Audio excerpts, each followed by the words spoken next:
Dada anaenda kumsaidia brother kule juu.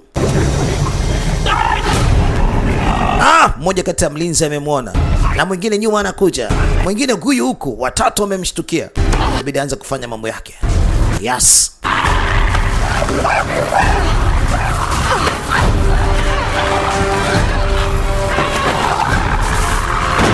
Ukidumbukia katika ule uji umekwisha, ni kemikali, unayeyuka.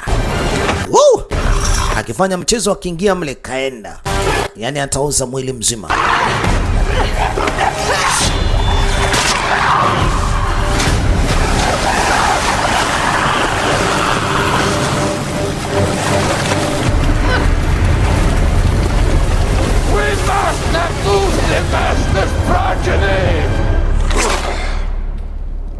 Is this your silver stake? How long has it been? 300-400 years? Akauliza, hivi ni miaka mingapi mnapambana kutaka kushindana na sisi? Miaka 300, 400? Ama ukumbuki? Exactly what is it? I should be remembering. Alisema kwa upande wangu ndio kwanza mpambano